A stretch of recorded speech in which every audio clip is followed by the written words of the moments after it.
When I am driving, lost in my own thoughts, my mind wanders. Though I'm moving from location to location, something takes over and I find it's not really me driving anymore. A kind of meditative spell comes over me. In this state, my mind begins moving far beyond the confines of my vehicle. Can you sit still and gather your thoughts?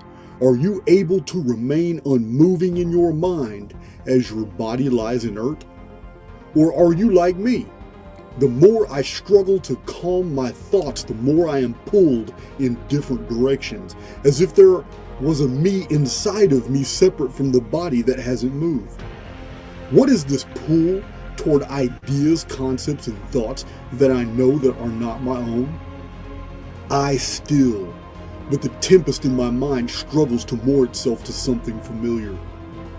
When you close your eyes, who are you? I am free of this avatar, albeit temporarily. When I close my eyes, my attention can't seem to focus on any one thing. I am immersed within a thought field, a quantum medium that saturates me in waves. Or is it particles? Enter the pendulum state. The imagery and information that passes through my mind is invasive, and the sensation that my soul is moving wars against the realization that the thought field is what is moving and pummeling me with these thoughts. The sight behind my eyes then sees that there is no unknowns, only an I don't know. I can find no secrets unreachable, only I see those who refuse to reach. There is no darkness, only there are those who've lost their light. At the end of my journey, I grew tired. The world had lost its spark. This dungeon of the demiurge was no longer a place I sought to stay. And when I made up my mind that it was time to go, Loki laughed at me. My eyes shut. I cannot control the sensation of being unmoored. I fall overboard as Odysseus sails onward, unaware of his loss. I sink into the wine-dark sea, to the sea bottom where the half-buried ruins of long-forgotten civilizations lie in silent timelessness. I am swept in currents and open my mind to behold Nereids, these daughters of the sea, flowing hair in locks, eyes of pearl and beryl. Suddenly I gasp, sucking in the burning air of the smoldering Troy, as a shadow appears in the sun, and I watch as a man falls from the sky, trailing feathers. I think of the mighty phoenix, but I see Daedalus instead, as he passes over to the other side. I can't be still. I cannot control this wandering. What is this power over me that pulls me in one direction, but drags me back into another? For a still moment, a clarity sweeps over my being, but alas, it vanishes. The inside me had almost become aware that it was separate from the outside me. But the Norns cast forth their light, and I returned to my cave, a shadow sitting with others on the wall. What is this incessant feeling? Why can't I remain still? What sorcery has Medusa seen that my thoughts petrify into fears and doubt? In my mind, I am Hathor and Hecate, the hunter and huntress. I swim these mental currents and stop at the pools to peer at my reflections, but see only a serpent of flame and a seraph on fire. I gasp, finding myself as the wicker man set on fire before a crowd of soulless husks who scream for my death. In panic, I summon the Samson in me and escape the wicker pillars before fleeing into the cave of the Sibyl. But she shakes her finger and tilts her smoke-filled lips as Dante escorts me out the door. I stumble out into the light to see Hephaestus holding an ancient clock, its sigils being the events of my life. He showed me the hour of my soul, and I ran. My feet hit the track and a sea of faceless heads roared as I passed Apollo in a foot race on the Olympiad. Apollyon and I passed Hesiod and Theognis as Aristophanes slowed to catch a bird, and Homer let us pass, laughing heartily, which unnerved me. But his humor passed me in the form of Achilles, whose heels beat us all. So I pulled to the side to catch my breath and was surrounded by Egyptians from the Old Kingdom. They pushed unfamiliar objects into my mouth. I tried to struggle, but wrappings held me fast. A cocoon. As I was lowered into a coffin, a wind swept me across a vast sea. In the north, I landed among a strange people as their leader laughed. Loki took me to a forbidden bridge, and we visited Yggdrasil, this mighty tree called Mount Meru in another world. It was there I saw the door, trimmed in elves, knob of anvil, and inlaid with a great hammer. Beautiful Valkyries gazed down at me with interest. I read the runes and stepped toward this Valhalla, but was instantly distracted by a hauntingly deep music. Little people marched and I fell in among them, our band growing in numbers as we followed a piper to the wall, where I fell in among the shadows. Surrounded by shadows on a dark wall they all believed was home. At Bifrost I stood before Loki and we laughed, for he made me to understand the designs of his webs, how he tricked the Overseer. He broke the seals and unleashed Ragnarok once the halls of Valhalla blew the horns, welcoming warriors, bards, and Valkyries to shed their disguises as the Midgard serpent howled. And so I saw the future by looking at the past, and realized that a vision is but a memory intact. My understanding opened, so I looked upon my guide, but the trickster only smiled as the Norns laughed at the sky. On the wings of this laughter I rode upon the back of a cherub, and I did fly. I flew upon the wings of the wind and saw the marvels of Daedalus, this machinery of the sky, to the labyrinth of the Minotaur. The horned one roared, knowing I knew the designs of deceit, and this rage melted the wax of my wings, and I fell from the sky. As a chorus I splashed into the northern sea, and joined a band of Geats in the dens of Grendel. I did what Hrothgar could not do. With an artifact upon the wall I slew the beast that sent kings running, and the distant sons of my son's sons called me Beowulf, the scion of Sigurd the giant slayer. And others called me Bilgamesh when I traveled far to reach the home of Utnapishtim and to learn of this plant of eternal life. But Nereus told me of the fleece, and as Jason I navigated the unknown seas to the 12 mansions with my trusted Argonauts to find a golden sign and bring meaning to my life. But I've fallen overboard this ship of fools to plunge into a sea of sharks. But I am not food for the wicked and will not cringe before a kraken. I float onward in a current that propels me through this abyss, the silent ruin of an unknown Atlantis passing away beneath me, the deep keeping hold of its dead. And floating through this wine-dark sea, I still heard Loki laugh. In sinking into the black abyss, I suddenly blinked in the sunlit glen amidst an ancient haunt. The secrets of Caer She of the old Celts did I possess. I was Taliesin, the blood of Gaul, listening in rapt silence in the hidden grove, for I do not vouchsafe my secrets to slaves. In me they saw a warlock.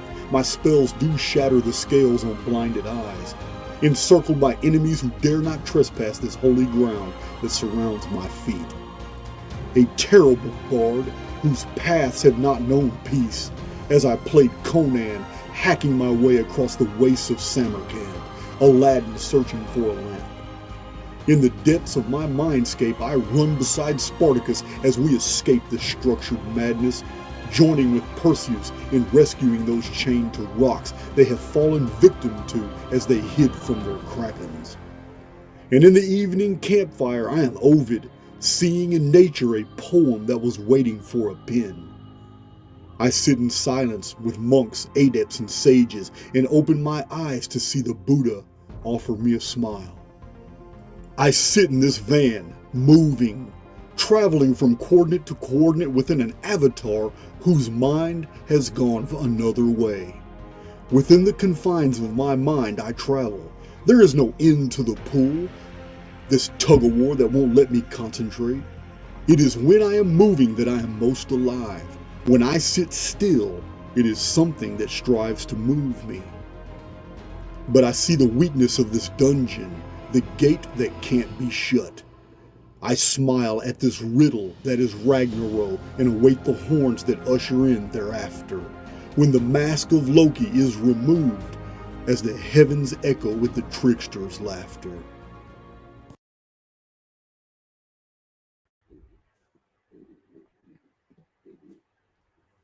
I'm pretty sure that's my longest intro yet. Let's get that audio check done. I did some tweaking earlier. I need to make sure you guys can hear me pretty good.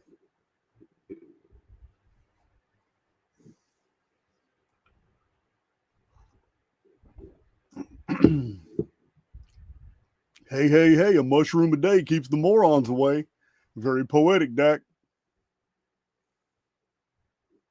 Audio's good. Thank you. Oh, audio's fantastic. Well, thank you more. I love my new mic. I really like it.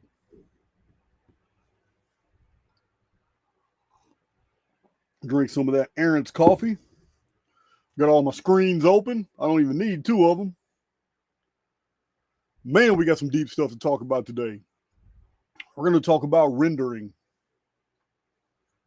It encompasses many of the other concepts that we have formerly discussed in Archaix, all about the informed field, all about the field of potentia that we are experiencing, all about this diurnal construct. The programming that we are experiencing all of this in is based off a diurnal system.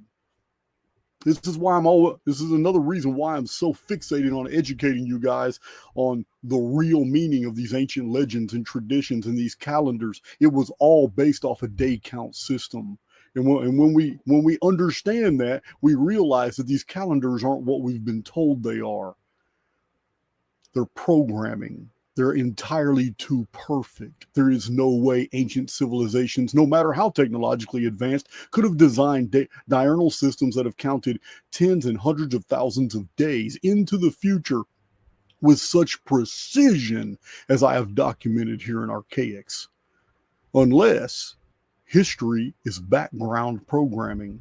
And of course, the whole reason for Archaix is to find the Easter eggs, because history is full of them.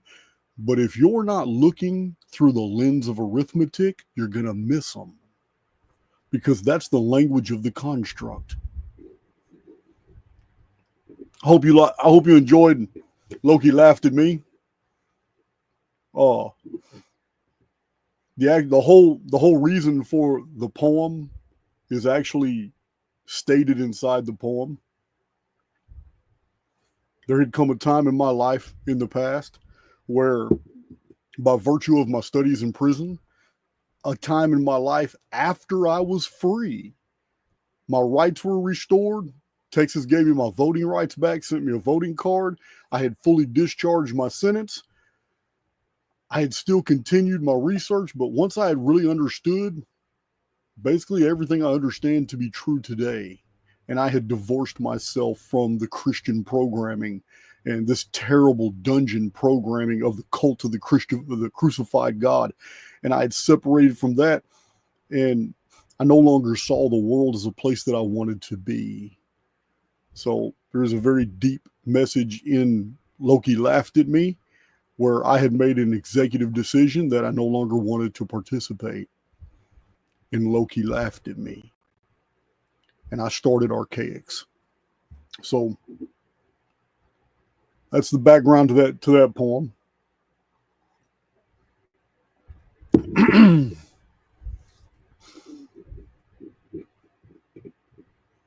When I had decided it was time to go, Loki laughed at me. All right. So, man, did I fall into a rabbit hole last night? I've already posted it on Twitter. So I know there's a lot of people listening to me now, and I just want to make a general apology. I hope that those that hear it receive it as a personal apology. But I'm being pulled in two different directions, and it's by necessity. We all are. One of them are the many individuals that require my attention because of the many goals that Archaix has. Interpersonal relationships, professional relationships. People need my time for all these different things. And this week, I just put 5 new videos on Archaix TV yesterday. I have really been neglecting Archaix TV, but Big John and I have a new thing we're putting together, Archaix News, just basically making fun and showing you behind the scenes what, the subtext, what's really going on. That's for Archaix TV, because we can't even do anything like that on YouTube. So, but I just want to apologize because I have been neglecting just a lot of stuff that I need to get done. But I've been getting it done. It's just slowly, and I can only deal with one personality at a time, which anytime I'm focusing on one personality and we're getting things done, it's the others feel like they're not, they're being ignored. And I'm only just one guy, and I'm stretched too thin. I'm just stretched too thin because I'm trying to get a lot done, and I have a lot of help, but it requires my attention with each individual to get things done. And that's one half of me. The other half, it's a bifurcated experience. The other half of me is I'm on fire. I don't know where it came from. About three days ago, it's just the spirit is just flowing through me. My creativity is off the charts right now. The things I'm doing on the sides, in between talking and discoursing to people, doing Zoom calls, actually getting in my van and going and helping out where I'm needed. It's right now, it's just right. I don't know what happened. About 3 days ago, just something clicked, and this creativity has been flowing through me, and something told me to go through. I have this huge wall back here full of encyclopedias from the 1800s, and I got a lot of books from the 1600s, 1700s. And you've seen my other. You guys have seen my other studio where I had all that whole back wall of books from the 1800s. Well, I just spent a lot of time last night after uploading the 5th video to Archaix TV. I don't know why. I was just led to look in a book published in 1902 that is actually a reprint of a book published a century before that, called the Fables. I can't even remember. Hold on. Let me get it for you. Oh, I should have had this one ready. After I got the information out, I'd already put it back on the shelf. It's a real beautiful book. Right here. This is the 1902 edition, but the book is far older. This is a dictionary of fables and folklore and phrases that are found in old stories and nursery rhymes and legends, myths, and lore. This is an amazing book, and I decided. I looked up Apollo. Why this is still on my mind about the seals. There's something been telling me that I haven't been seeing with clarity all that I need to see about this Apollo and the seals, the breaking of the first seal, second seal, third seal, fourth seal. I've been on the money so far, but the scales, there's something troubling me about these balances that the third horseman was holding, and I don't know why it's been eating at me. And that just led me into a rabbit hole. I went straight into one of my favorite books of all times. I've plugged this book many times. Is The White Goddess by Robert Graves. And what I found sent me down a rabbit hole. There is no way you're not getting this video. Apollo was known to be a demon, not a god, before he was a member of the Olympian gods. Apollo was known by the ancient Jews to be their god, Yahweh. I couldn't believe it. Wow, I couldn't believe everything I saw in there. This rabbit hole led me straight into all the Bacchic, all the Dionysian, all these legends and lores, and I realized, wow, every bit of this fits perfectly now with the horsemen and the breaking of the seals. And it led me straight to ancient Egypt, to the scales of Anubis, and what I found there. It all fits so perfectly. The interpretation I'd given you priorly is absolutely correct, but it has more meaning. The scales are spiritual. So I got Wallace E. Budge from 150 years ago, amulets and talismans of ancient Egypt. I pulled out data from that one. This is a real old book. This is just a paper copy. This is just a paper jacket on it. This is a dictionary of symbols by J.E. Serlo. I pulled out more information on that, and I got a wealth of data from Bullfinch's mythology. This is real good. I like Bullfinch's mythology, although Robert Graves goes a lot deeper and more scholastic material. But I went through all this, and you guys have a video coming on the seals. It's going to be another one of my little 8 to 10 minute videos, but it's going to show you a bunch of stuff. And I'm going to show you each horseman and all the symbolism, where this came from, where this came out of the mythological record. It's going to make all these Olympic ceremonies make sense. Yeah, it's crazy. Whole thing's crazy. All along, Apollo Pharmakia did morph into Apollo Helios on April 8th when the eclipse occurred to the second horseman. Absolutely. And the third horseman will be in the spring of 2028, and that is the scales. And no, it's not the Christian. Remember, every Judeo-Christian interpretation of the four horsemen is wrong. Get you to believe all kinds of things that are patently untrue. Yeah, what I'm pulling out of these books about Apollo and his role, and the goddess Pharmakia and Asclepius, Bacchus, Dionysius, even the ancient coins from 160 BC that have Apollo in the Greek on one side, and on the other side, in Hebrew, it has the tetragrammaton with a picture of Yahweh. It's amazing.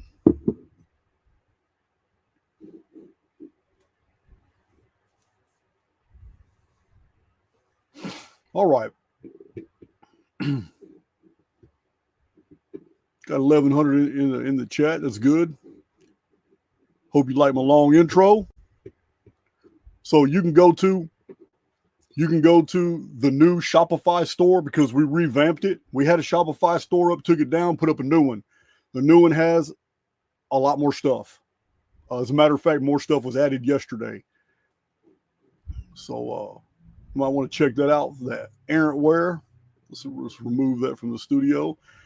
Those of you who are new to my channel, I post a lot of research and a lot of personal opinions and a lot of images on Twitter. If my mods would please post my Twitter so anybody new can go there and join up. I got some good news about Archaix TV. Archaix TV has now hit well over 500,000 views. That's not bad. That's not bad for 2,300 subscribers. That's not bad. There's over 240 or 250 something videos on there, and it's over 500,000. I think the last time I looked, it was 526 or 27,000 views on Archaix TV. And Archaix TV hasn't even been up for half the time Archaix has on YouTube. So that's really good. A lot of people want to learn about those tiny hats.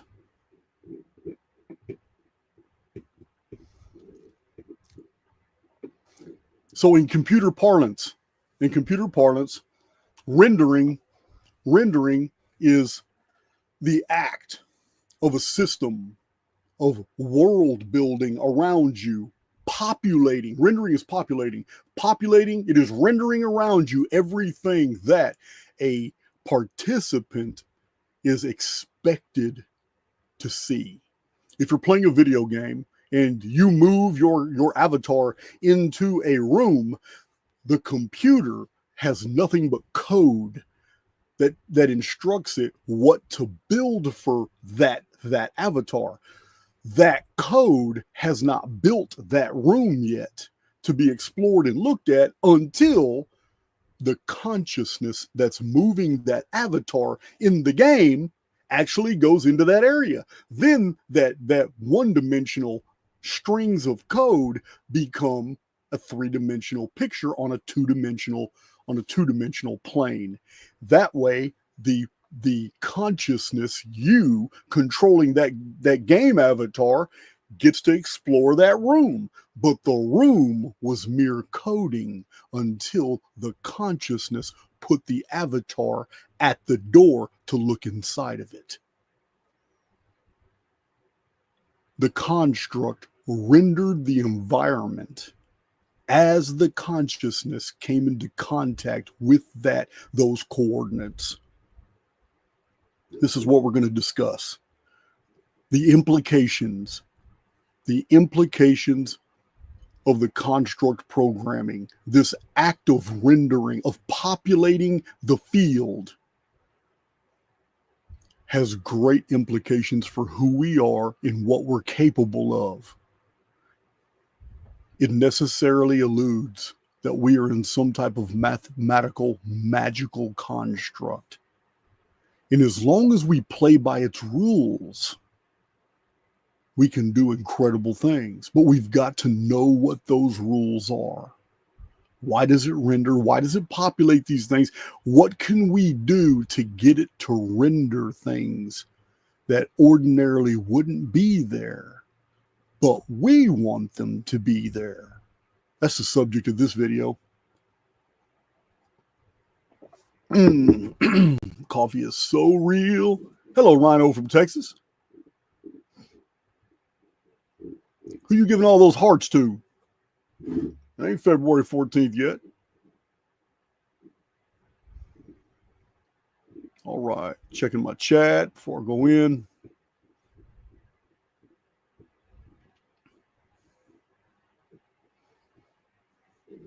So, as any intelligent trier of fact would know, just from personal experience, anytime there is a system with rules, there is actually double speak. There are two systems that rules, and they always superimpose. They're always overlapped over each other. This is the whole essence of the law. This is what legal vernacular and legal parlance are. This is what maritime law is. This is what the structuring of all legal texts are. It's almost double speak. The court understands one version or one layering of interpretation. The common man looks and sees something else. That's why in legal parlance, many words they don't translate to the rest of us as the court interprets them, as the attorneys, as the bench, as the bar interprets them. You have to understand that our experience here is the exact same thing. Paul Arden wrote many books on how to be very successful in the corporate and the business world. And one of his chief teachings is that if you can't solve a problem, it's because you're playing by the rules. So the day trader markets, the stock markets, the silver markets, the crypto markets, they all go by a set series of rules that everybody obeys in order to participate. But within that structuring, there are things that you can do that no one else would ever even consider. You're not really violating the rules. You're just going by the rules of expectation. You're going by the rules that everybody else follows. And those rules are normally set by default. And what I mean is that the past behavior of groups of participants in the construct literally molds for us present circumstances and the perimeters of our behavior. We judge ourselves in a present context based off the behavior of our antecedents. We don't like to rock the boat. This is what culture is all about. This is what habits are all about. This is anything habitual, anything that is traditional, anything that is custom. That's what a custom comes from. The very fact that our predecessors did it too, so we do it. It's a custom. It's a tradition. But Paul Arden says if you can't solve a problem, it's because you're playing by the rules. No one said that you had to participate in the customs and the traditions and the things that are going on around you. The construct operates in these protocols that we've talked about in Archaix many, many, many times. Many times. Let's go through some of them and explore them in the context of rendering. You're probably going to learn something real new in this video. I'm seeing some names I'm not familiar with. You guys know I'm pretty good at picking out the names. There's been some visitors to my channel that have some pretty large communities as well that are really, really good researchers. I've seen in the chat. I'll read the chat after the videos. I'll always review the chat. I intend to send out some invitations, see if they want to come on my channel or if they want me to come on theirs and talk. I've seen a few of them. I'm going to get to that. Like I said, I've been spread so thin, and duty. I'm not going to lie, man. Duty kills creativity. The very fact that I have so many of these irons in the fire and I have to participate and get these things done, it kills my creativity. It dampens my will to want to do these things. But believe me, if I was left up to my own devices, I would just have a general manager who dealt with everybody, and I didn't even care. I wouldn't even care the money that's coming in. I don't care. All of them can get paid.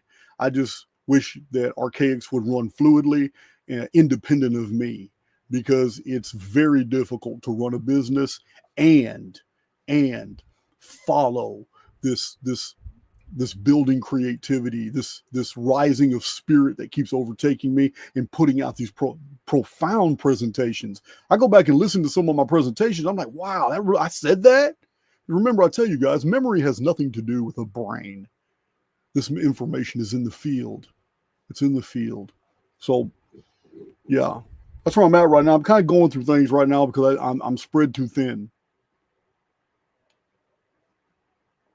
Let's see. So, Paul Arden, if you can't solve a problem, it's because you're playing by the rules. So,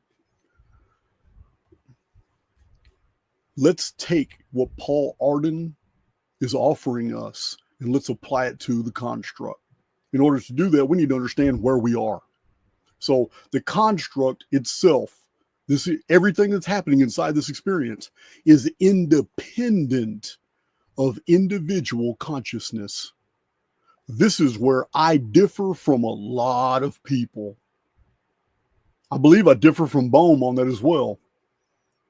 But this is where I go a different direction than many of the people putting out simulation theory. The idea that we're in some type of mathematical construct, whether they're a theoretical astrophysicist or physicist, whether they're just another researcher like I am, whether they're an autodidact, it doesn't matter. I don't know of anybody else promoting it in the way that I am. So let me explain. A lot of people like to talk about human consciousness. This whole thing is a result of human consciousness. No, I'm not following that. You're never going to hear me say that. This construct is independent of individual consciousness.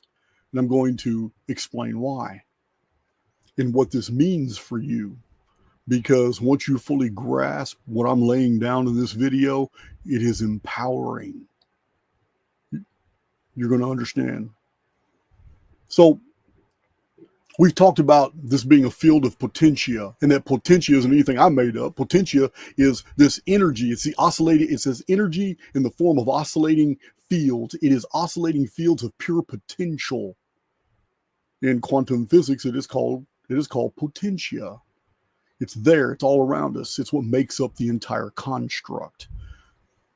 But you don't have access to all potentia because something already decided something prior to your involvement in the construct. And this is where the builder protocols come, the dungeon programming comes from. This is where the physics constants come from. Something is already decided, independent of you, how things are going to go in here. You remember, Jesus even said, you can't kick against the pricks. Yeah, there are some things, no matter how much energy and effort you expend, you're not going to change. True power is recognizing those constants that are immovable as opposed to the conditions that are malleable. A field of potential already arranged into various stages of programming is the construct. That's what it is. We have to distinguish between the potentia in the field that can be used and utilized by us, that can be manipulated both in the past and the future and the present. And we have to understand what the governors are. Governors, from the very beginning of my channel, I did a video called Dark Realities. And in Dark Realities, I explain the individual tenets that I have accepted to be true about this experience, about reality. And one of the tenets in there that we've never really gone back toward and talked about a lot but it's on archaix.com in the definitions section. Remember, we got a couple hundred terms and definitions that are unique to Archaix that you need to understand to follow all the videos. We have a glossary. So in the glossary, governors are there. I should have done a video a long time ago, really just isolating all of them that I've found. But a governor is programming that was formerly potentia that has already collapsed into experience that is experienced in the collective. No matter how many souls, 1, 2, 3, 5 billion, 6 trillion, it doesn't matter how many souls. Every soul that comes into contact with a governor experiences the exact same thing. This programming is done by a mind far greater than any of ours participating right now, or we'd be able to change them, but we can't. This is where chaos and order are defined. The construct has governors in place that regulate our experience when we come into contact with them. These are things that never change, and they're always true. Because the construct is moored to something independent of thought, you cannot oppose a governor. A governor is a coded protocol that restricts the activity of a phenomena inside the simulacrum. These governors are fixed programming like physics constants that remain true for all participants in the construct, such as air is invisible. You can't change that. Air is invisible. You can manipulate elements in the construct to make it look like air is visible by putting something in it like steam or smoke. But it's something that you cannot change. Air is invisible. Wind can be felt. If you throw something up, it's going to come back down. That's not going to change in this construct. It was built for a very specific purpose. Cats are feline. Dogs are canine. I think pigs are porcine. Horses are equine. You're not going to change these things. This is the way the programming was set. If you want to know the true potential that lies within the creative genius of the human soul, you need to understand what has been put in the construct for you to manipulate, for you to draw from, for you to build off of, and what you need to leave alone because you're just wasting energy. You're just wasting energy, or you're empowering the very thing that you're trying to change. So one species in one birth generation only gives birth to the same species. That's programming in the construct. That programming goes deep. It's called DNA. Water is wet. Fire is hot. You can get deeply philosophical and sound like a real moron and try to argue with me that fire's not hot, it's just subjective. Yeah, well, you're the type of idiot I want to sit next to when I watch you put your hand in the fire. Because that's going to tap into another governor. And that governor is you're going to scream like a little girl. It's as simple as that. You can get offended all you want, but there are governors set in place. Some of them are for our safety, but most of them are necessary because any world that is created for others to experience needs to be beyond the ability of the participants to change. Because if they're able to change the construct that has been given to them to enjoy, then where are you going to set the perimeters of that change? When does order descend into chaos? There's no way to regulate it. Not when you have hundreds of thousands, hundreds of millions, or maybe even billions of souls all participating in the same construct. These governors are absolutely necessary. They define the perimeters of the very world you're experiencing in. I'll drink to that.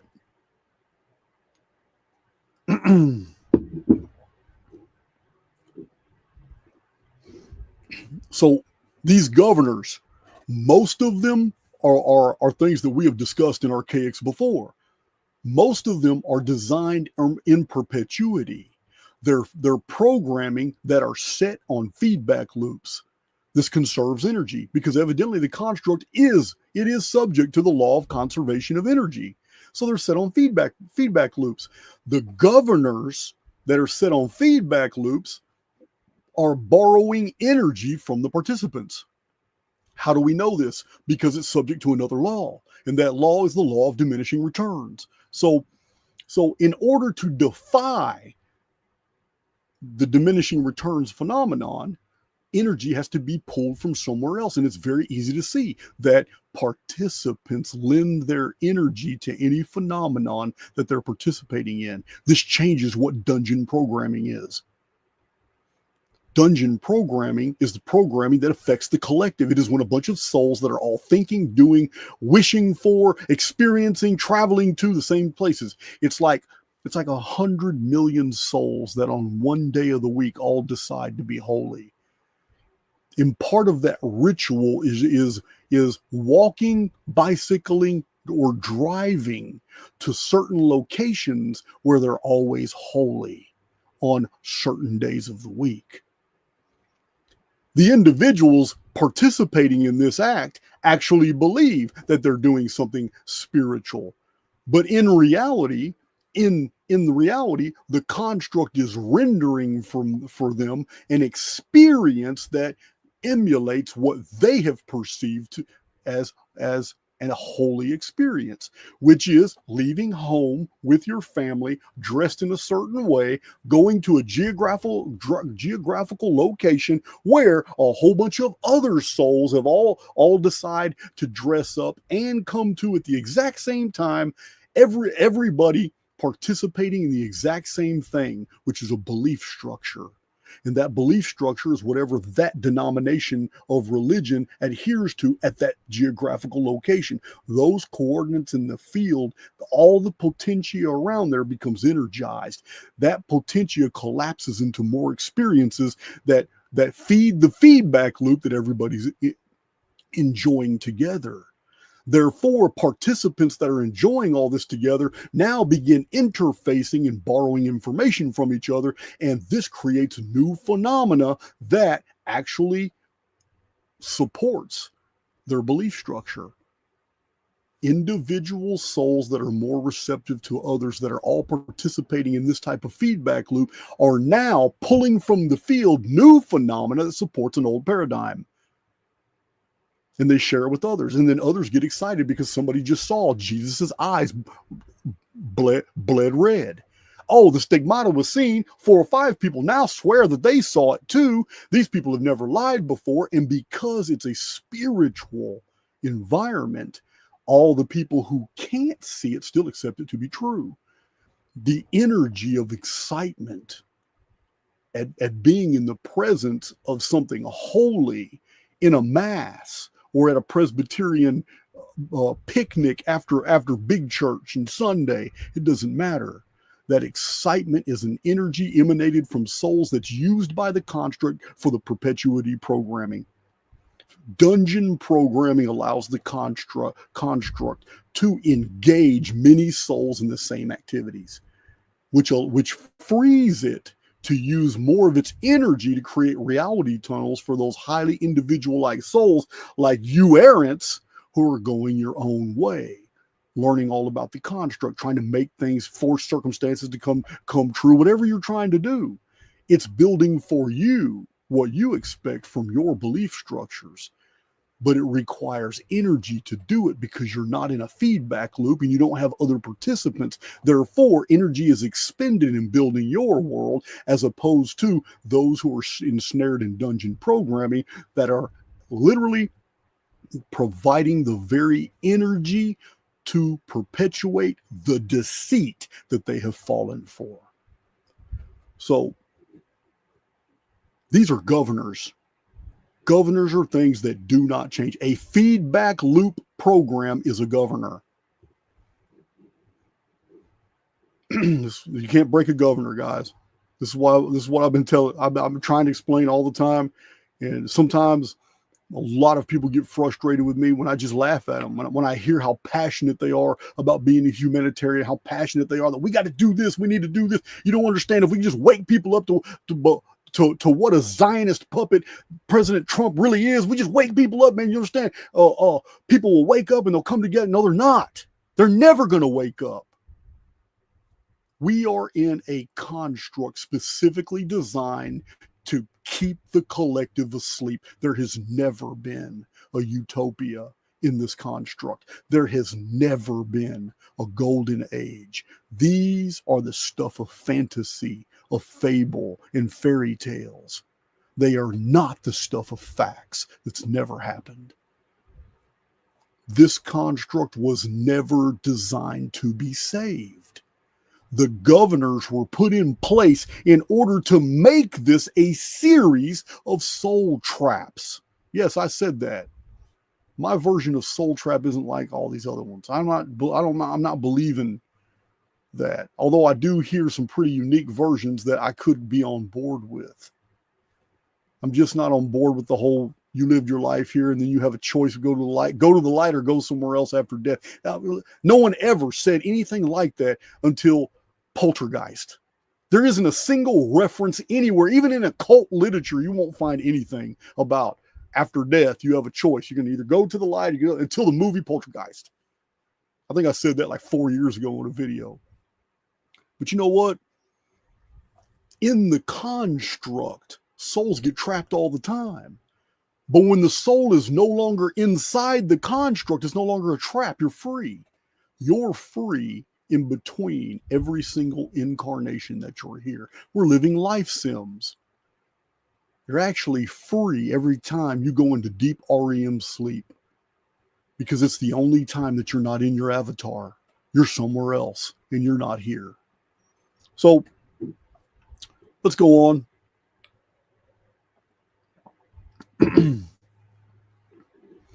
In order to understand where we are, we also have to understand what we are. We like to think that we're a body. I can say all day long, hey guys, I'm a bald-headed, tattooed, 6 foot tall white guy. I'm 221 pounds. But I'm not. I'm not at all.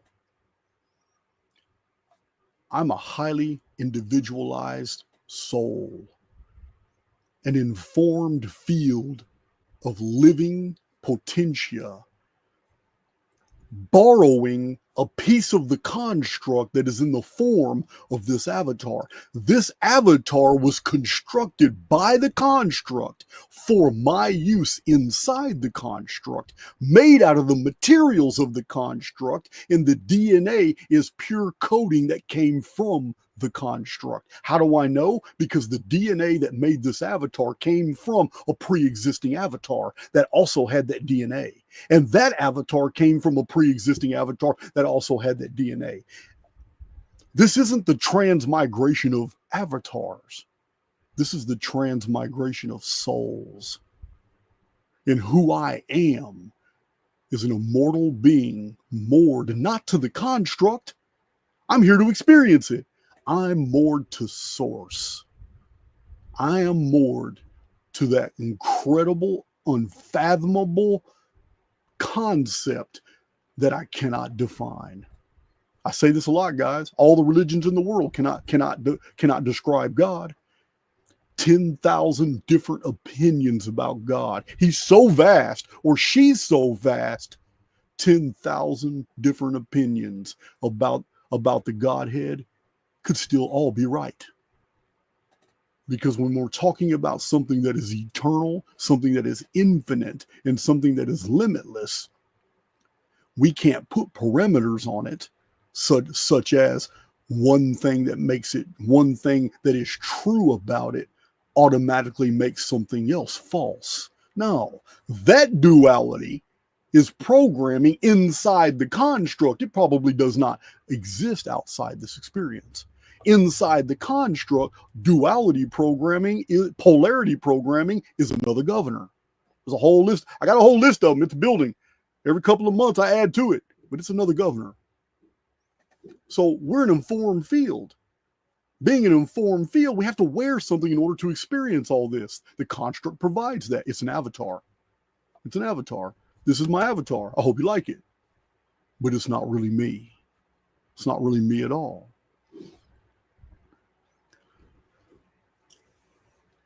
So this perpetuity programming, we're going to move on from that so we can go deeper into this video. But these feedback loops, they're everywhere. Condensation, precipitation, the waves breaking on the seashore and then going back. This ebb and flow, this is a governor. It's another governor. These systems of perpetuity programming generate repetitive phenomena in the field like day and night, the ebb and flow, light and dark. This programming is based on a diurnal system. That's why the whole entire sky, because you have to admit, every single human in this experience is underneath the sky. And yet, every single day, the sky does a 360-degree turn. But something happened a long time ago that changed the programming, an interference pattern, because it used to be 360 days. It used to be so perfect that the entire sky turned 360 degrees every single day in a cycle for 360 years. For 360 days to make a year. We don't have that now. Something happened. I don't know if the construct was damaged. I don't know if it was intended. If it was intended. I think it probably was intended based off all my calendrical research. But something happened to where now the sky turns 360 degrees, but it takes 365.24 of these turnings to make a cycle that we call a year. Wasn't like that before the 8th century BC. So reality tunnels are provided by the construct, the fields of experience for the individual soul that's not moving with a whole bunch of other souls. This is why the loner is the one that has all the experiences. This is why the maverick is the one that breaks ground. You can think in your own life how many times that, let's say you went to school for 4 years and you did everything you were supposed to. You just studied in class. You went to the library. You slept. You didn't do much partying. You did exactly what you were supposed to do. You were the good son in the prodigal son story. 15 years later, after 4 years of college, you're still paying off a mortgage. You're still trying to pay off a house. You're so steeped in dungeon programming that you have forgotten what it's like to be free. And imagine a friend of yours who you always looked at with disdain because in college, those 4 years they went to college, they acted like they really didn't care. They failed some of their courses. They didn't even get their degree. In the 4th year, they didn't even get their degree. But man, did they have fun doing it. In the 15 years since college, that individual who went their own way, who was regarded by the world as a loser, got interested in things that piqued their intellectual curiosity, visited places, went out and saw the world, slept under bridges, committed offenses, went to jail for a while, got out and just did things, met all kinds of unique people. And 15 years later, now owns their own business, is doing just fine, isn't making a whole lot of money, but has no debt. Is not steeped in dungeon programming and takes more joy out of reading old books from hand-me-down bookstores, which is awesome because they're all cheap. Nobody charges a lot for an old paperback book. You can find them anywhere. That individual, highly individualized soul has learned how to navigate the construct and is at peace, where you, with your education, which you're still paying for, with your mortgage, a slave to the building of a house that you're just going to give to your children. Yeah, totally different type of life. Dungeon programming completely enslaves the soul into belief that the world of the construct is real. The highly individualized soul takes value in the idea that there is something more real about this experience than the experience itself. The highly individualized soul is moored to source. And by virtue of intuition, empathy, and imagination, that soul has awakened to a vibrational state that far exceeds all the governors and dungeon programming protocols in the construct. And it just ignores them. And they never get in that soul's way. So what's happening? We need to break down exactly the dynamics here. What is happening? How do we fall into these niches, these traps? We have to understand where we are. It is a construct. It is controlled by governors. Some of those governors are feedback loops. All of them are dungeon programming. Everything is fixed, and it was done by a mind greater than ours. And how do we know this? Because we cannot change them. You cannot make fire cold. You can't make water arid. These are core fundamentals that do not change. Therefore, they're not meant to be changed. They're background programming of the experience that defines the perimeters of the world that we have chosen to participate in. Where the magic happens is in those fields of potentia that we can manipulate. And we can do it almost effortlessly. That's where the magic is. So the reason I spent so much time on the construct is because I just explained to you the construct minus the participant. Minus the participant.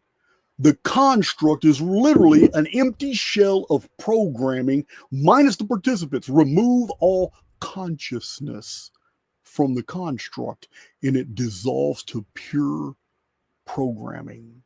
And that programming is nothing but ancient potentia that is collapsed into structure. And that structure is programming. And in that empty shell, you have cogs and wheels of dungeon programming and feedback loops, and it acts it's independent.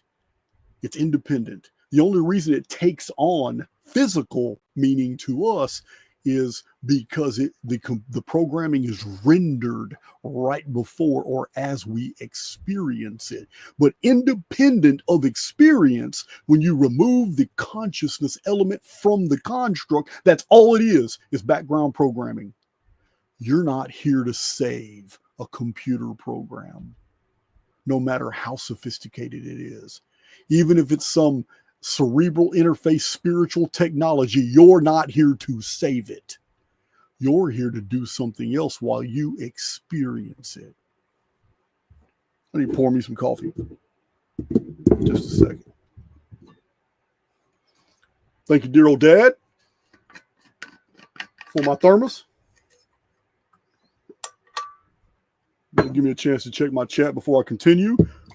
So the construct is independent of experience. So now we need to understand what the introduction of consciousness does to the construct and what it means for you.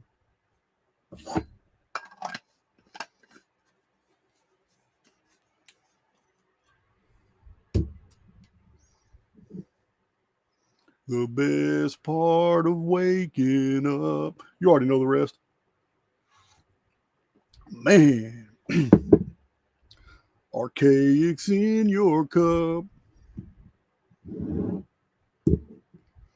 Should have heard me when I was in that choir in the 80s. You guys wouldn't even recognize me. Back then I had long hair. I thought I was sexy as hell. I had long hair. Mama hated it. Man, she hated it.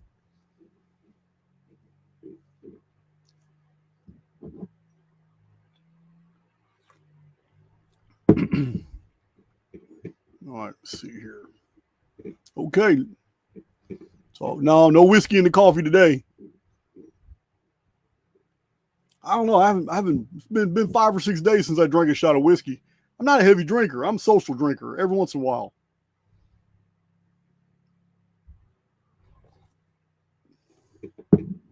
Haven't done that in a while. No, not in the mood. So, consciousness within the construct. This changes everything.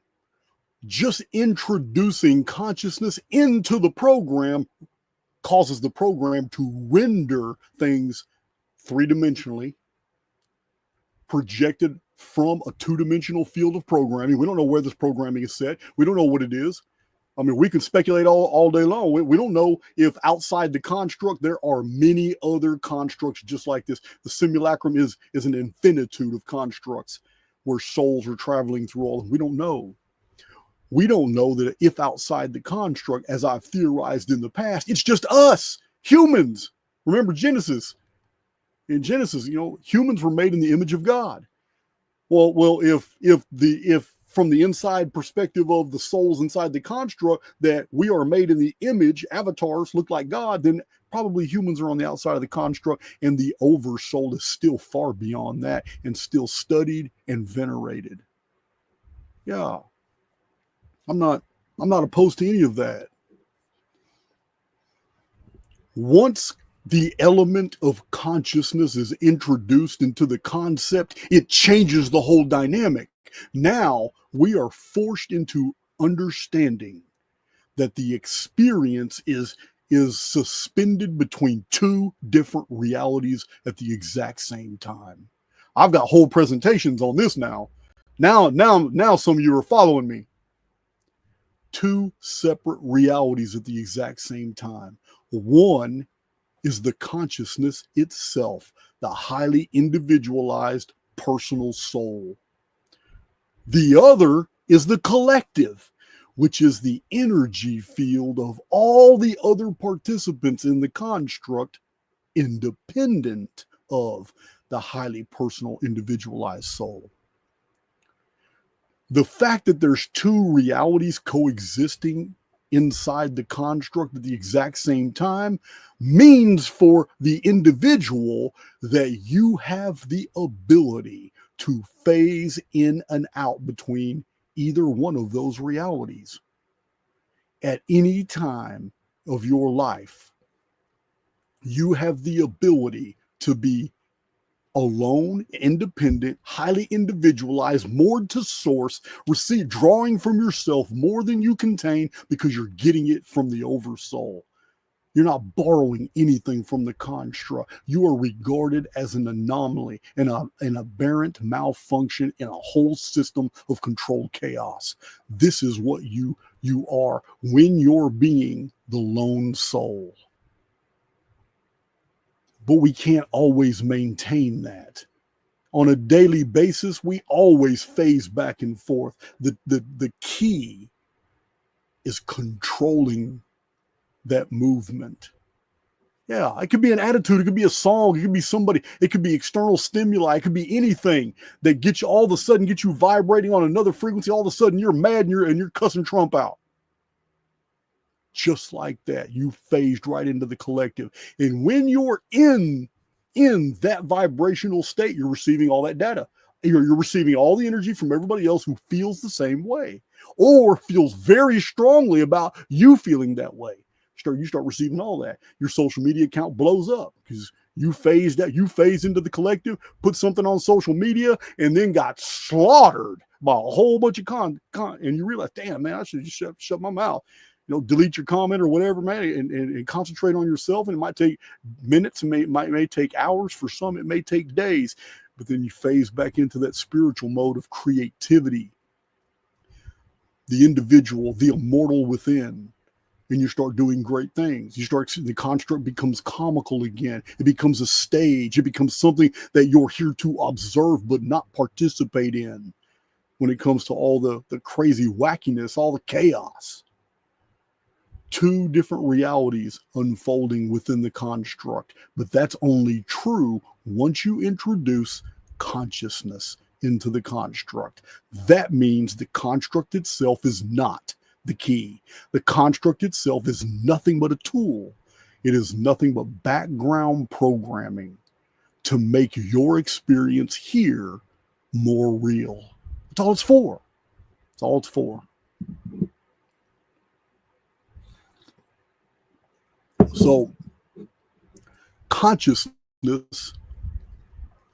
is it's no different than the informed field. I've given presentations in the past where I describe how animals react to us. It's not because of what our physical body is doing. They're reading our field. Animals do this all the time. People come into contact with dangerous, ferocious animals, and we're amazed. Like, oh my God, how in the hell did you just close that great white shark's mouth? Or how in the hell did that rhinoceros or the hippopotamus not stomp you to death going next to its injured baby? There are people who can emanate the correct information. And you don't have to know what the frequency of a hippopotamus is.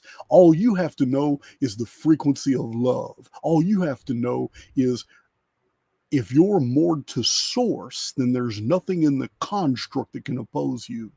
If you're drawing from yourself more than you contain, it can only come from one place, and that's the oversoul. And if you're doing that, then there's nothing in the construct that can oppose whatever it is you're trying to do. 4 or 5 dogs are attacking a person, and you walk over there and peel those dogs off, and everybody's amazed because not one dog bit you while you were doing it. It's because they read the field. They're a part of the field. They're going to react as the field reacts to your highly interpersonal informed field. Your informed field, which is your soul essence, contains all the information of every fact you have ever assumed to be true. Your informed field that you carry everywhere has your aura. It has your entire history. It can be read by other things in the field in seconds or nanoseconds. I don't know. But our informed field carries every belief, every fact, everything we have ever come in contact with, every behavior we have ever exhibited, everything that we have accepted to be true is programmed in our informed field. And that informed field interfaces with the constructual programming. The constructual programming reads our field and then renders for us our experiences. This is what is happening. When you fully process the dynamic, it automatically shows you just exactly what we can and can't do inside the field. We'll drink to that one too.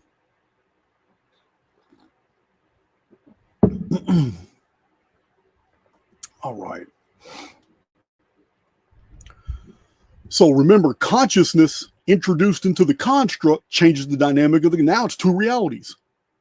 The informed field and the collective, which is the collective programming of all the other participants.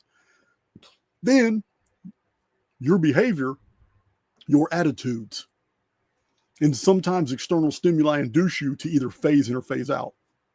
Well, you're phasing in and out of either one because you can't be in both at the same time. So while this is happening, while you're in this experience, the system itself is rendering your next series of experiences. It is populating the field using available potentia because it's interfacing with your informed field to pull the information out of your expectations, your dreams, your designs, and your past behavior, because past behavior is reality tunnel programming that's already in the field, and it can be read like that, just like that, to determine your next moves or next expectations. The system itself reboots on a diurnal pulse. We call it day and night. It's the sleep-awake cycle. We become very, very good at participating in the construct when our avatar is fully in sync with the constructual programming.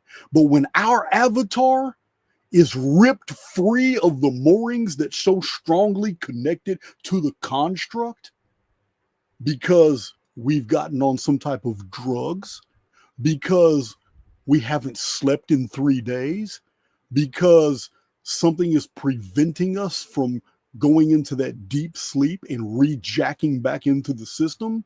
When that happens and the avatar weakens its connection to the construct is unable to build a strong world for the participant using that avatar. And that individual's world begins to unravel. The interface must be strong. That avatar must be healthy in order for the construct to render everything that the immortal within is expected to experience.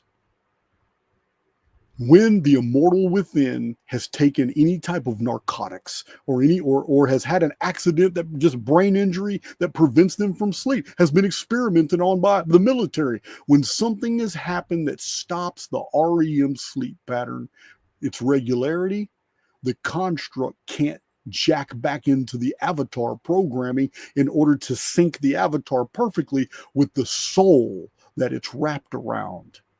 And after a period of time, that avatar will debilitate.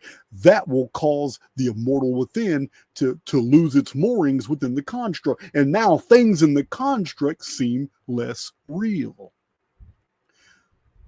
It becomes more amorphous. The individual becomes sick, detached, psychotic.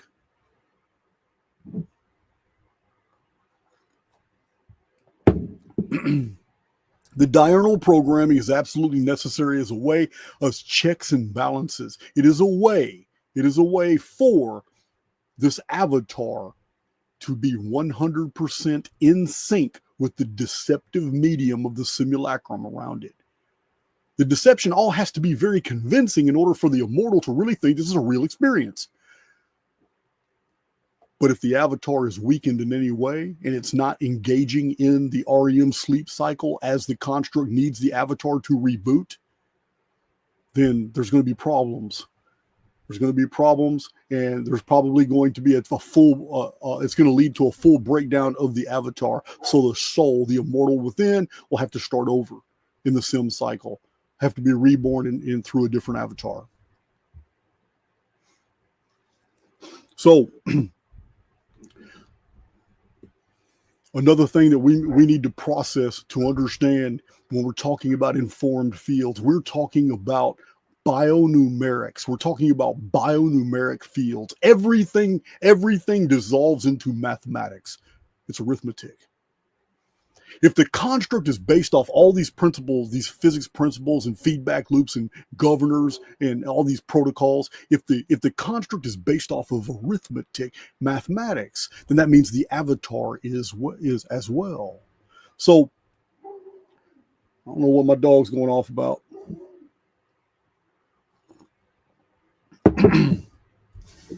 This big tank. Hey, please see the big tank. So where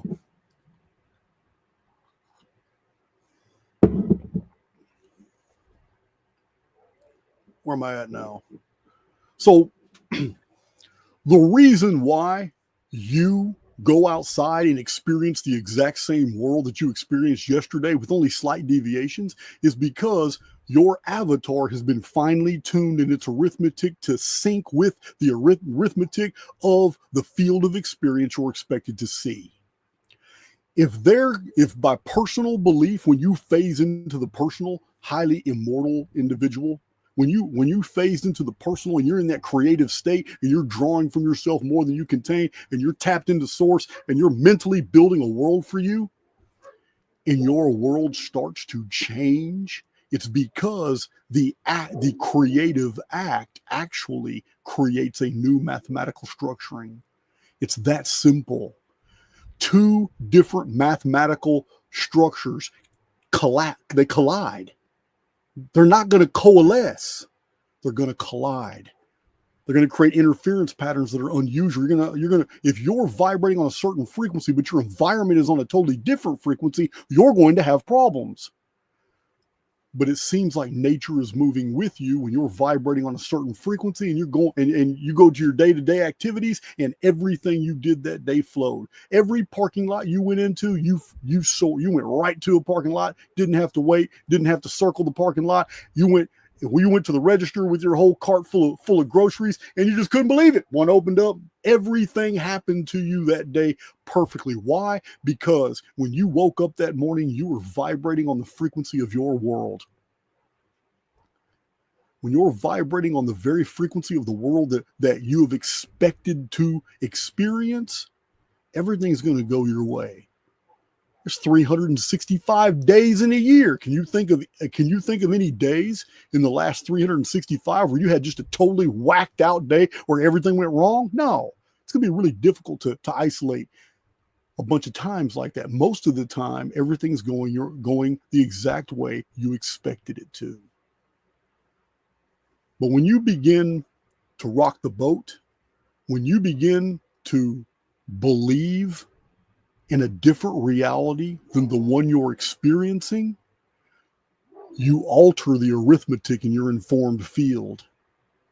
The altering of that arithmetic in the informed field is going to be like a negative polarity for a magnet when you go out into the world. And when you travel and you meet people and all that, they sense it.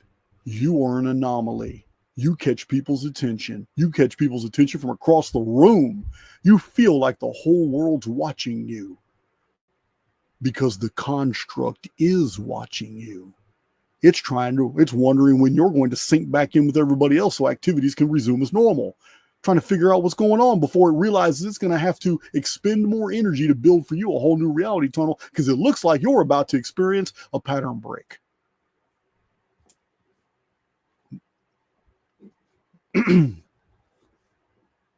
So understanding that the construct renders our world for us based off the informed field, which is based off of arithmetic, and the arithmetic changes with belief structure. This means necessarily that the two phases can be defined even more than just the highly personal and the collective. The two phases can actually be defined as you're either being proactive, which is creative, which is from source, connected to the oversoul, and making the construct render for you what you wanted. Or you can be like most people, and you can be reactive, because there's no in between. Two different realities here, and it depends on you, the participant. Are you going to be proactive and build for you and yours the world that you want to experience? Or are you going to be reactive, which is the easy way out, and literally live in the worlds of others and complain about politics and complain about religion and complain about your neighbors and complain about,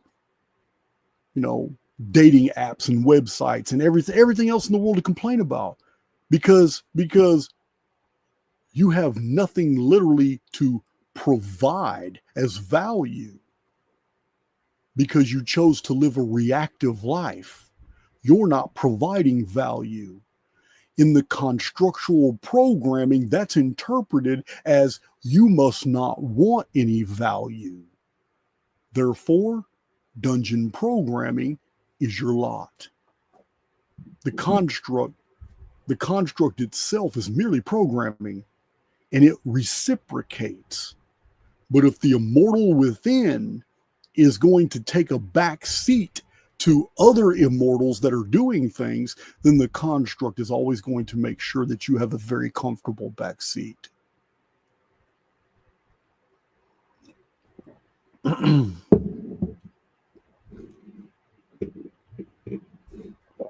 So we get to the next section. Oh man, 138. What's that? That's English money, huh? 138. I don't even know what it's called. France is francs. Deutschmarks in German. Oh, pounds. 138 pounds. That's right. And then, thank you. I can't see on my little screen right here who that is, but I appreciate it. Thank you. Every little bit counts. Put that into my field all the time. I'm overflowing with the amount of wealth I need for whatever I need it for right now. Consciousness is an interactive field dynamic. So we've talked about this in the past. Intuition is reading the field of probabilities. Intuition isn't anything the brain can do. It's nothing. Remember, information is in the field. The brain is a receiver. It's a receptor. That's why it has all these hundreds of thousands, hundreds of millions of little neural receptors. That's what it is. Your brain's an antenna for to receive all the information from the construct. It's also a broadcaster, but it's not a container. Information is in the field. Your personal, individual, informed field contains all the information of your life. Everything you've experienced, every piece of information that you've ever read, true or false, it's all there. So intuition, empathy, and imagination are the three major spiritual qualities that moor us to source. None of these can be explained by anything in the construct. They come from somewhere else. These are elements of pure consciousness that are introduced into a field of pure programming. That pure programming is in two states. Those two states are the field of potentia, which is programming that is there and available to be used, and it's available to collapse into probability molds. Those probability molds shape our future. The other phase is what you can't change, and those are the governors. Those are the protocols. Those are all the background programming, the feedback loops. None of that you can change. Those are the two states of the construct. The third state of the construct only becomes true once a consciousness is introduced. So this identifies for us a tool. All these facts I just gave you identifies for us a tool. There is a tool that allows us to interface between the two phases, between the construct of unchangeable perimeters, actual thought by something greater than us that has already collapsed into molds that we can't do anything with. We can only experience them, we can't change them. These are all the constants, the dungeon programs. What is that tool that allows us to build a world within a world? That tool is purely spiritual. It has nothing to do with the avatar, which belongs to the construct. That tool is imagination. What is the chief characteristic of imagination that makes it so amazing? It's non-local. Because imagination is non-local, we can be present inside an avatar that belongs to a construct and yet be experiencing something that happened in the programming 85 years ago. It's called memory. Imagination is so incredibly powerful that we can not only envision a future that hasn't happened yet, but by virtue, the very act of envisioning it collapses potentia into probability molds to make it most likely that that's exactly what's going to happen. Imagination is so powerful that we can fantasize and daydream in our avatar without ever once changing anything in the field, and just for pure enjoyment, live a world within a world in our own mind, and it changes nothing in the field at all. By virtue of imagination, we can do that. But imagination is a tool. Tools are made to be used. They are not a force unto themselves.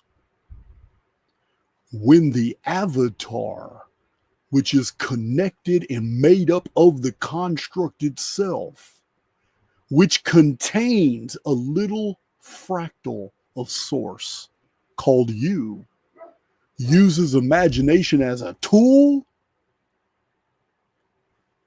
because the avatar is actually doing something in the field, it gives the construct something to measure. Remember, the construct itself cannot read your mind. Why? Because it's not a part of the avatar. The mind and everything in it belongs to the highly individualized soul, which is totally independent from the construct, but is connected to the oversoul, moored to source.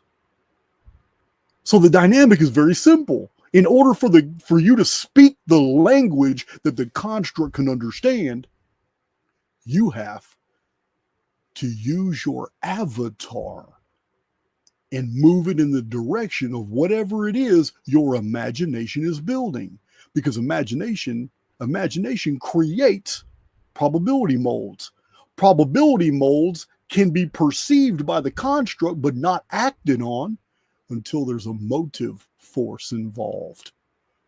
Once the avatar initiates a sequence of events, the construct's just simply going to reciprocate. It has nothing to do with, oh, Jason earned that, so I'm going to go ahead and let him do this. It's nothing about it. There's no checks and balances like that here. It's simply a language barrier. People want things to happen for themselves all the time.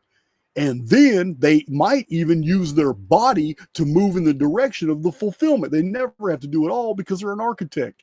We are here as spiritual architects. We are not the builders. The construct was put here for that purpose.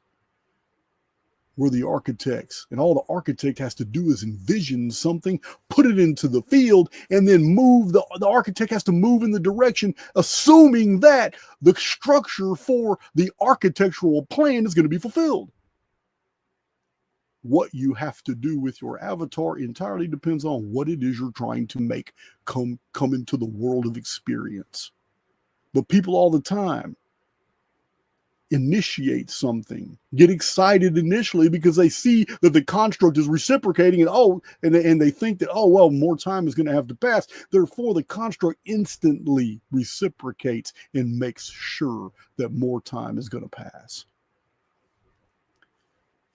Then an interference pattern brings confusion to the construct because it received its command. It saw the avatar. It knows what it wants and knows it has to build, but it's also been put on hold because of the belief structure of the individual who put the thought out there.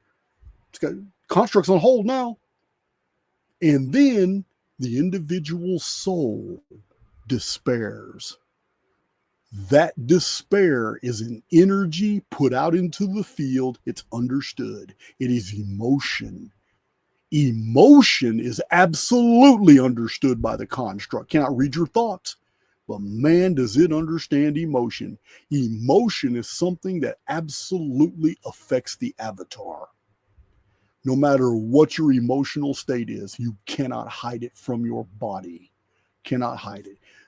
The release of cortisols and hormones and I can't even remember all the names of them, but any emotion you feel, your avatar will reciprocate. Your brain will produce the necessary hormones to flood the body with whatever that emotion is. And the construct knows instantly. Why? Because it's not your body. That avatar belongs to the construct, and it reads everything about you through your avatar. The language it understands is the movement of your avatar.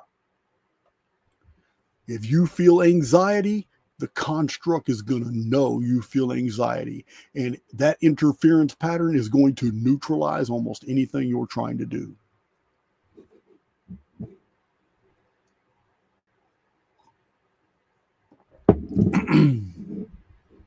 So the greatest tool we have is imagination.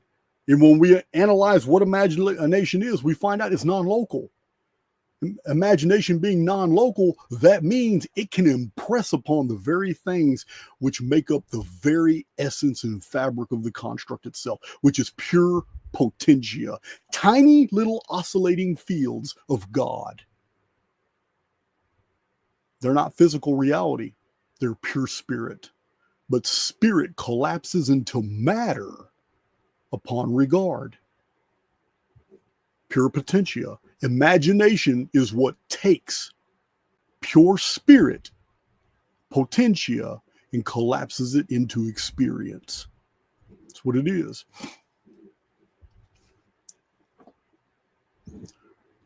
This tool that we have access to, imagination, is absolute proof that we are more than we suppose ourselves to be.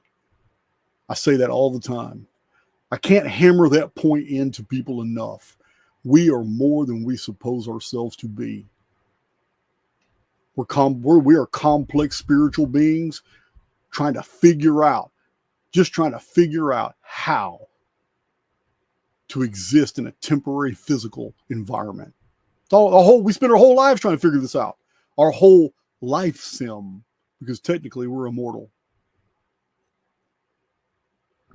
Now, imagination is a tool, but tools can have greater effect when they're used in different ways.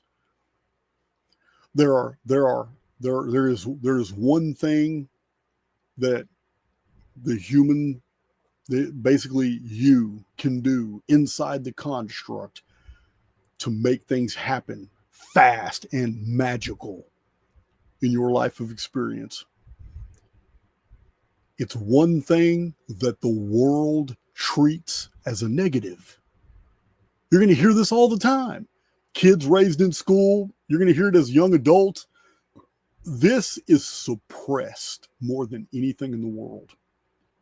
What I'm about to tell you, it is a key element to the soul's ability to shock the system, to shock the construct into instantly paying attention. It is so creative that the entire world has built all kinds of psychological systems and all kinds of rules against it in different ways. What I'm talking about is impulsivity. To be impulsive is a creative act. To be impulsive means the individual who is just all of a sudden exploding in a certain direction has completely defied all localized programming. That's what being impulsive is. Going against the grain, going against the norm, social etiquette, social whatever the norm and the programming is for whatever environment that soul finds itself in. The very act of being impulsive is the defiance of all programming. Anytime a soul is in absolute defiance of all programming that it's immersed in, the construct itself is almost like in a panic mode, hyper focused on that soul. And the first thing it does is all those souls around that are immured in dungeon programming, they get real toxic around that individual who's breaking free. That's what impulsivity is. It's breaking free. And they're given the business. This is where you get all your aunts, all your aunts and nannies and all your deputy doolittles. They all just appear out of nowhere. How many times have you been minding your business and then all of a sudden a stroke of genius hits you or something? You may have yelled something out. You got excited, whatever. All of a sudden, you started moving in a different direction, and then out of nowhere, hey man, slow down. Hey man, hey, what are you talking about? Hey, are you okay? Are you okay? Hey, that's not acceptable. You know the rules. You know what rule number 3 is. All of a sudden, you've got all these people who have never paid you any mind now trying to dictate your existence. Yeah, that's right. Impulsivity is creative. It's a soul it's a soul that has neutralized the collective programming around it and literally sent it into shock. That shock period is creative. That soul has the ability now to go in any direction, do all kinds of things. We've discussed this in prior videos. Pattern breaks are creative. You'll get the attention of the whole construct from a pattern break. But impulsivity is creative. It sends shock waves of potentia throughout the entire holo field. These are the moments. Don't stop your kids from being impulsive. Now, we're going to temper that because there's times when impulsivity can get you into trouble. I'm not talking about being in danger and all that. But there are many times our children are impulsive in an environment that's absolutely safe. Do not stifle that. See where that's going, because there's a reason that child's immortal within suddenly exploded with this energy. There's a reason for that. You need to pay attention to it. Do not staunch genius. Don't do it.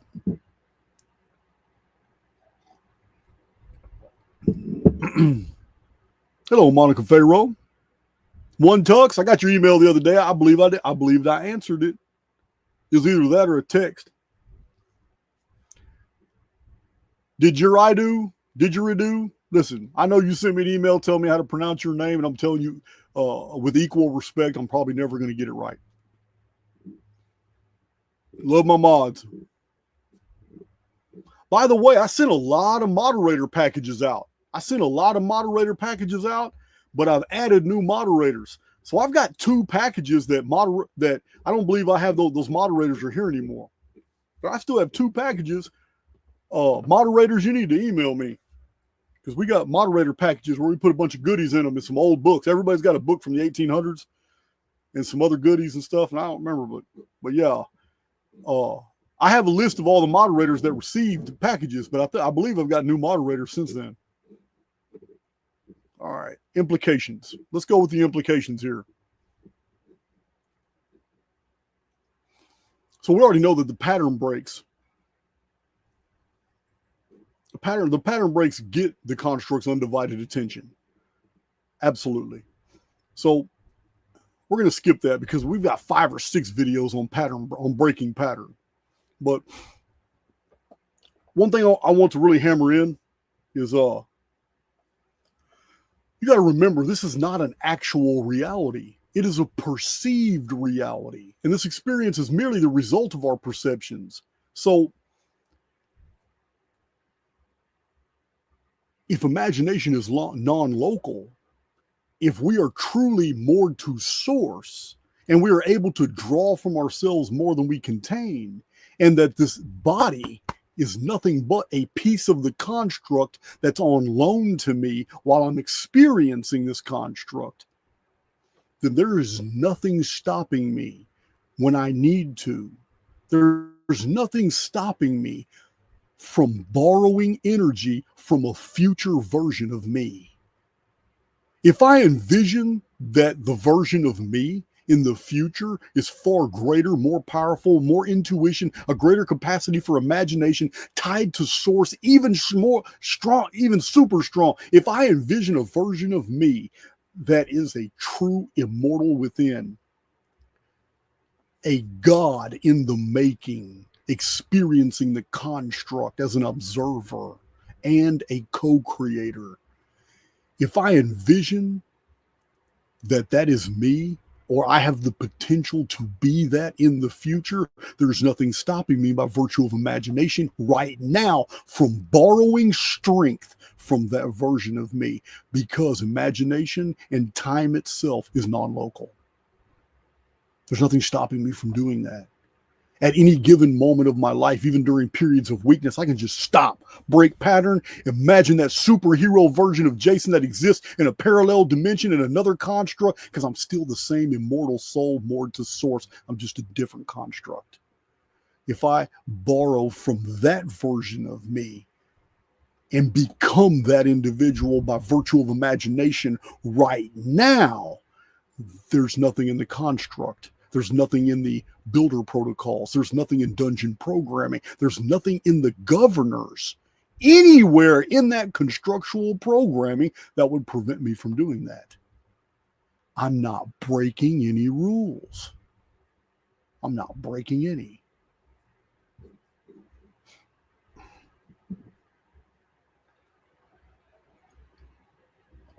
So another thing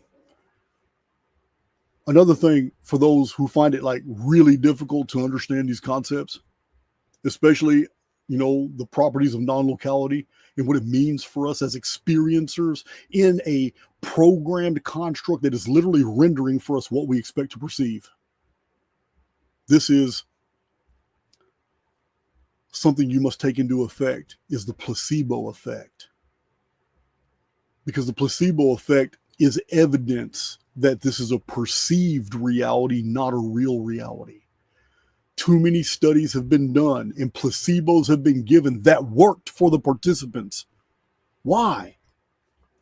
Why did it work for the participant? For the same reason why Jesus never healed anyone.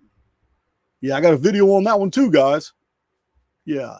Every time somebody thanked Jesus, he corrected them. By your faith, you were healed. By your word, you were healed. Oh, it was done to you as you believed. Jesus didn't take credit for any of that. He corrected everybody when it was a verbal, when there was something verbally said about thanking Jesus for a deal. He corrected them in every instance. It's the same thing. It's the placebo effect. Somebody reached out and touched the hem on Jesus's cloak and they were healed. Jesus didn't do that. They, by virtue of imagination, which is non-local, meaning it tapped into a version of that individual self that was healed already. Simple as that. Jesus didn't do it. The placebo effect is our best evidence that this is a perceived reality, because people were fooled into believing that they were swallowing an antidote or a cure. And because they believed it, belief structure, the construct, which is a part of your avatar, reciprocated. It's that simple. The programming gives us what we expect to perceive. That's the placebo effect. So, if this is the situation that we find ourselves in, then there's a few things that automatically come to the surface as axiomatic. These are things that you need to keep in consideration every day of your life, because everything that you ever wanted to experience is already programmed into the field. It's already there. Potentia is already there, ready to collapse into experience. The beautiful thing about it is there's nothing hindering any of this, as long as you don't try to bypass any governors. The governors are set there for a reason. It gives perimeters to the experience. So as long as you stay within the perimeters of the experience, there is nothing that you cannot experience. There's nothing you can't put out into the field to be reflected back as circumstances. It's nothing. So if everything that we already want is already somewhere in the field, then that also means, because time is non-local, the past is not a predicate for the future. So that means that if there's anything in the present that we want that was experienced in the past, it can be experienced now as well, because time does not obtain. And if there is something in that exists in imagination, which is from source, then it can be programmed into the field by virtue of imagination. Why? Because imagination is non-local. It can tap into future potentia that have not yet been realized. We're literally talking about time travel by virtue of imagination. Things in the future don't even exist yet, but they do by virtue of imagination, especially if that imagination is acted upon by a soul wearing an avatar that belongs in the construct, because the construct is going to make sure that future is built for that individual. If something exists somewhere, then it can be experienced anywhere. If something is true for any one soul in the entire construct, then it's true for every soul in the construct. That means if you seek to have experiences like any other soul in the construct, there's nothing stopping you from doing that except you. Nothing.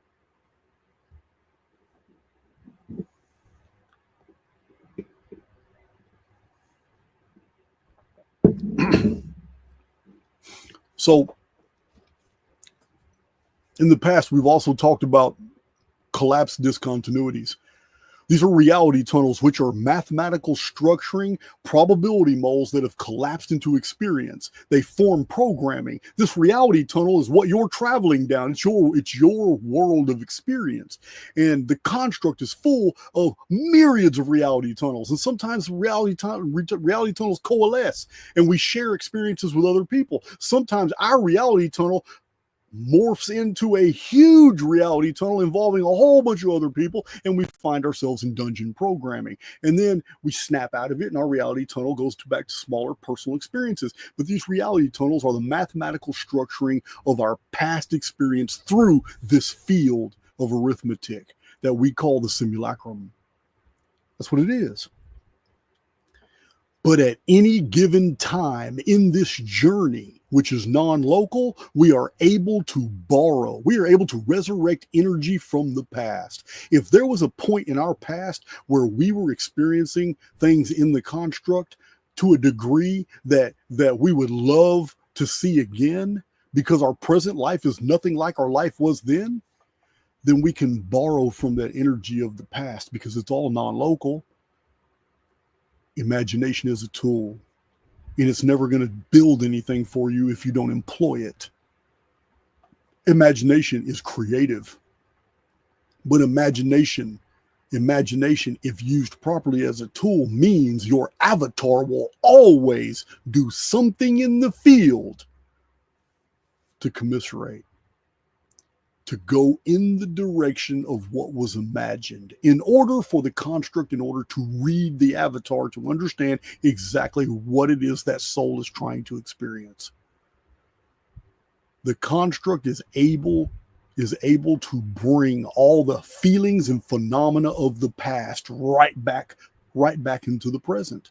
It just needs that. It just needs to know that's what you're trying to program.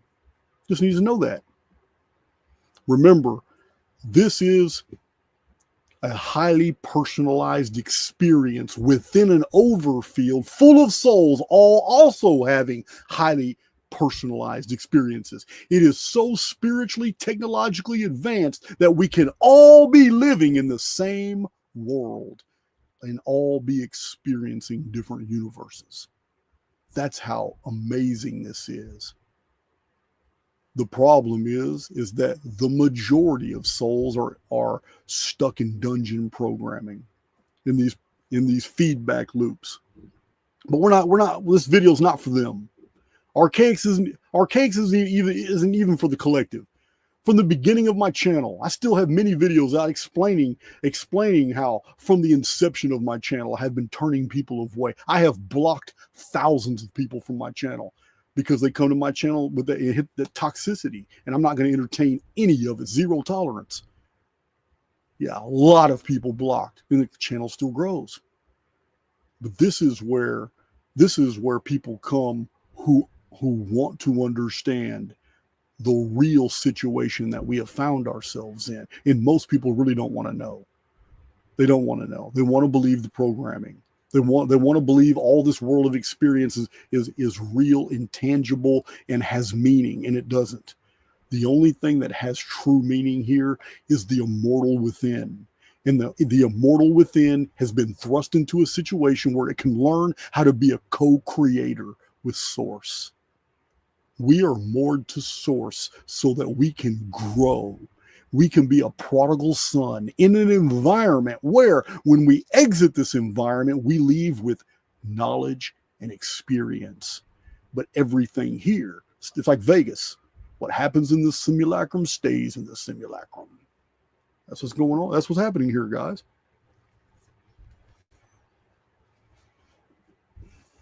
So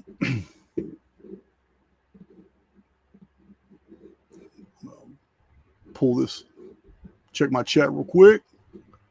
What we got? 1 hour and 49 minutes. Wow, man. That was a fast 1 hour and 49 minutes. That is fast. So, in a nutshell, the construct itself is just that. Don't attribute any meaning to it other than programming, because that's what it is. The only thing real here is you. That's it. And you are connected to Source. And Source, the Oversoul, has an agenda. And that agenda is to make sure that you can learn and that you can grow and that you can experience things and yet stay protected in an environment where you are fooled into thinking that you can die when you can't, because you're an immortal being. You've been thrust into a situation that allows you to live life sims and grow and mature and figure out for yourself what being a co-creator is all about. And then for those few individual souls that fully embrace the inheritance, they become co-creators that build whole new worlds inside the simulacrum. Oh, the over-programming never changes. It's negative default programming. It's full of all kinds of programming. It's full of all kinds of feedback loops. And yeah, you can call them soul traps, but each soul is freed upon death. There is no decision to make after death. It's just dumb.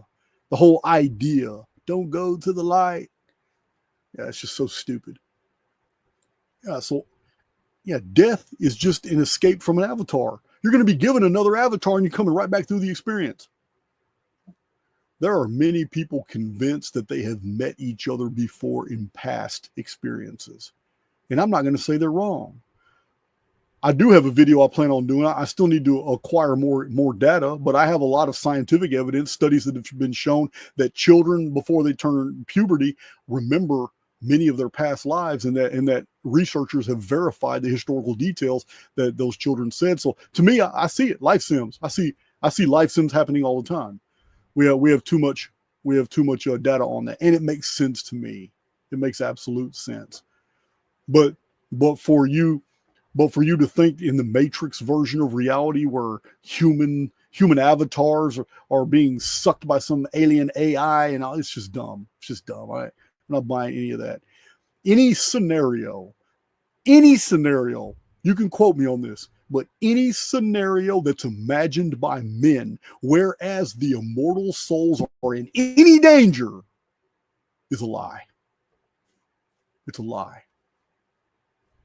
Because for anyone to even insinuate that a single immortal soul has ever truly been in danger is to rob the oversoul of being the Almighty. And I'm not willing to do that. I'm not willing to make any claims that the Creator is anything less than 100% in control. I'm not willing to do that.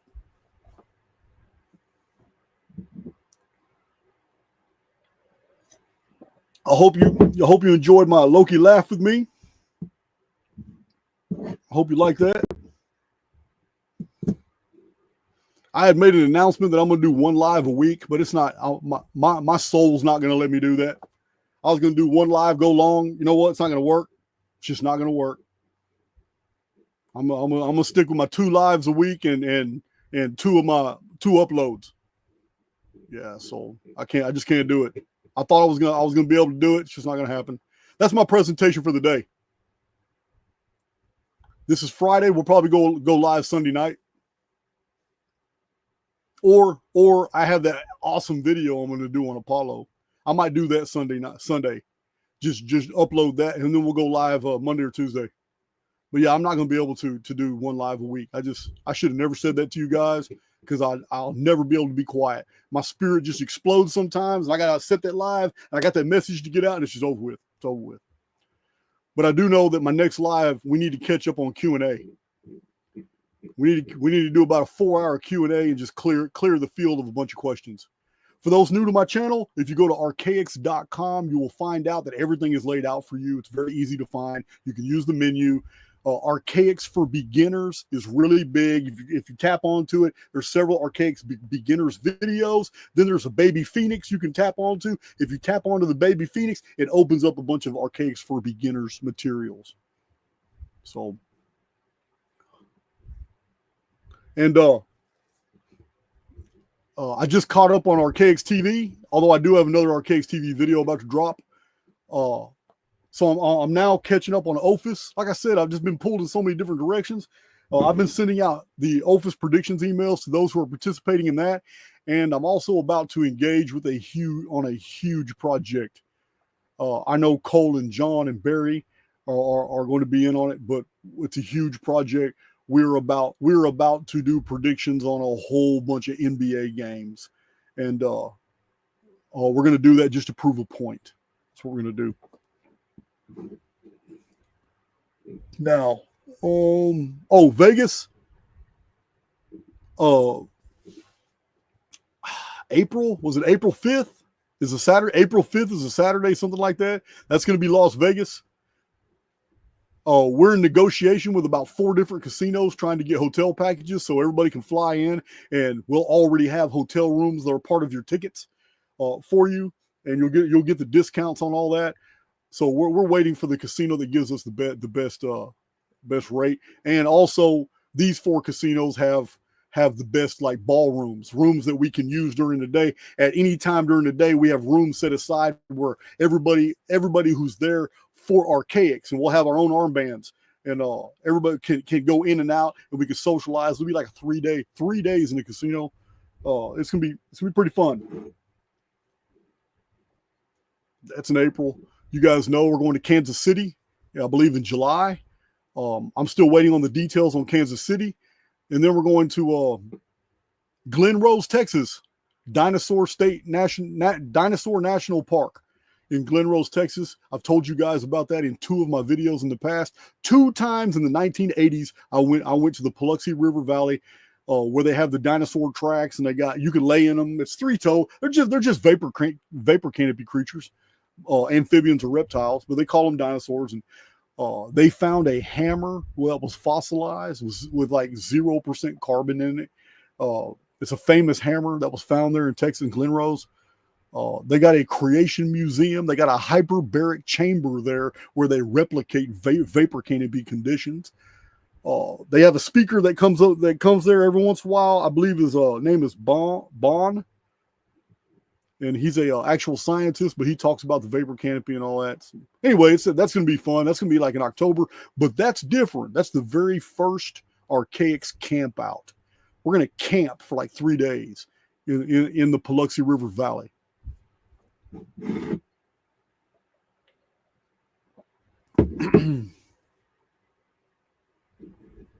All right.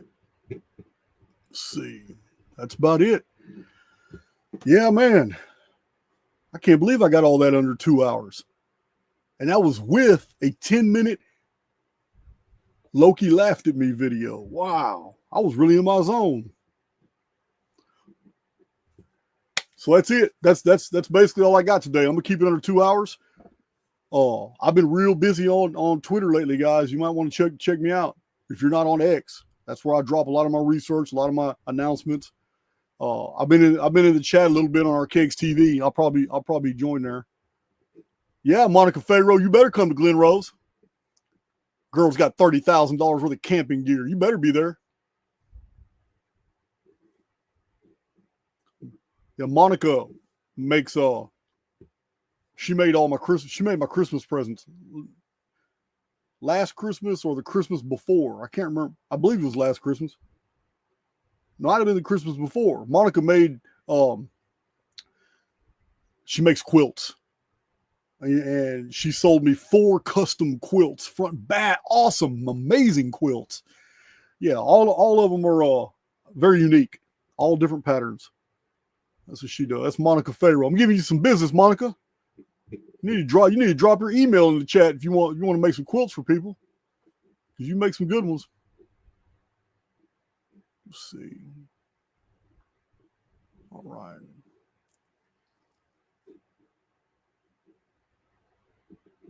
Hey, Free Breaker. Love this new mic. I love this audio. I appreciate it. As soon as he showed me his, I bought one right off Amazon. It's the best microphone I've ever seen, I've ever had. Noise reduction. I've got all kinds of bells and whistles on it I can adjust. I love that mic. But I'm just rambling right now, guys. I need to go. Let me go ahead and find my good outro video. Yeah, if I was feeling ornery enough, I'd play Loki Laughed at Me again. Let me find something else.